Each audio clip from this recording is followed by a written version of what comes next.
Bom, a minha história, né, com a cannabis para fins medicinais, ela começa com um paciente oncológico, que é um paciente que já faleceu, infelizmente, mas que a gente tinha uma relação muito íntima, enfim, era, né, meu noivo, e ele tinha um tumor neuro-oncológico. Não sei se todo mundo sabe essa parte da minha história. É aí que eu começo a estudar os benefícios da cannabis. Eu acabei entrando em contato com os pesquisadores da Universidade Complutense de Madrid, que pesquisam, na verdade, os efeitos antitumorais da cannabis há mais de 17 anos. A gente está falando de uma ciência que existe há muito tempo. Nós é que somos os novatos nessa história. E, para vocês terem uma ideia, eu lembro no meu primeiro simpósio que eu fiz dentro da Sociedade de Neuro-Oncologia Brasileira, tem até umas carinhas que estão aqui, estavam lá. Eu fiz dentro desse congresso e foi a primeira vez que a gente estava expondo aqui no Brasil esse assunto dentro da neuro-oncologia, por exemplo, que é uma área em que a cannabis pode ter uma atuação muito interessante, uma linha de pesquisa enorme que fala sobre os efeitos e os benefícios nesses tipos de tumores. Mas, indo mais a fundo, o que eu percebi de lá para cá, né? A Raquel pontuou muito bem a história do óleo e dessa medicina em que você dá 3 gotinhas e aumenta todo dia, enfim. Eu só me senti preparada para poder ter... hoje eu sou fundadora da Sativa Global Education, não vou fazer, não é propaganda o que eu vou falar mais da sensação de estar preparada para isso. A Raquel está aqui de prova, não só em simpósios e conferências internacionais, porque aqui no Brasil existia uma limitação muito grande de conteúdo denso e científico, né, sobre o tema, e eu acabei fazendo minha formação nesses simpósios e até o ano passado e esse ano, em que eu participei do curso, de um curso muito denso, em que a Raquel é a diretora, que faz muito bem, na verdade, onde eu começo a me sentir preparada para ensinar. Então, assim, a gente está falando de uma medicina, né, de uma ciência, de uma área da medicina, que ela é extremamente complexa. Hoje, por exemplo, as aulas que eu dou, elas falam muito mais da interação do sistema endocannabinoide em si com o próprio estilo de vida, porque é onde a gente consegue, de fato, mostrar o sistema endocannabinoide, ele não é um sistema que você vê. Ele não é como o sistema cardiovascular, o neurológico, o gastrointestinal. O sistema endocannabinoide não é visível. Ele é um sistema de comunicação. E é um sistema de comunicação derivado da gordura, de lipídios. Então, existe muita desinformação a respeito, não só do sistema, mas, obviamente, de como que a cannabis atua no nosso organismo, e a gente ainda vai descobrir muito mais, né?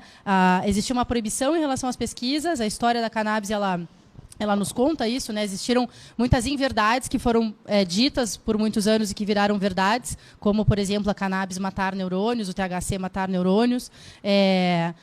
Isso não tira, por exemplo, a vulnerabilidade de crianças e adolescentes a essa substância, esse conhecimento sobre as interações medicamentosas.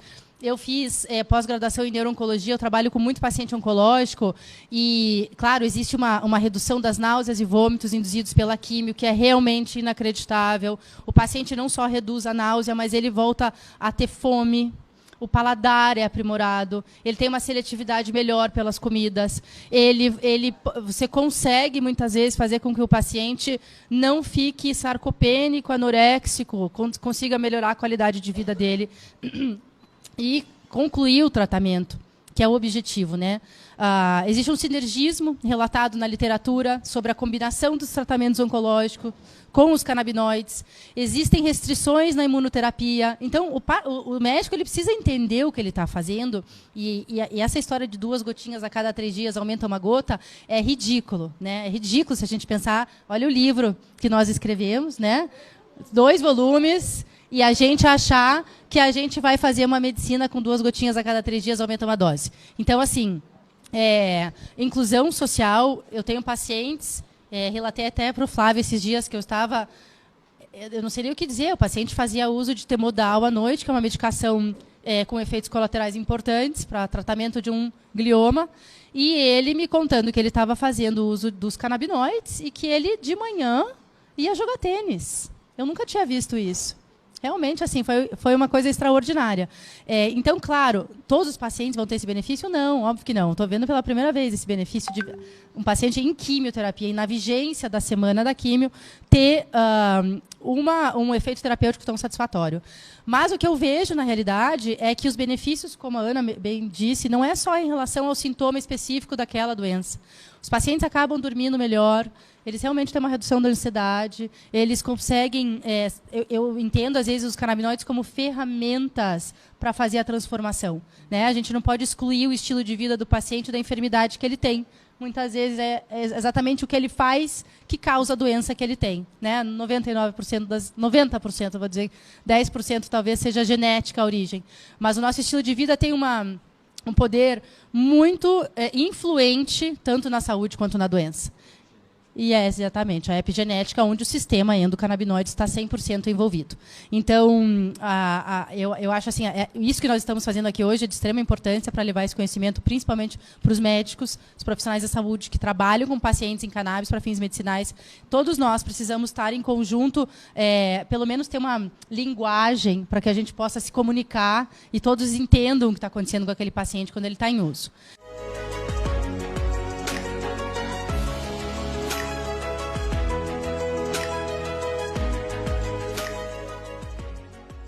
Quai, seu app de vídeos curtos.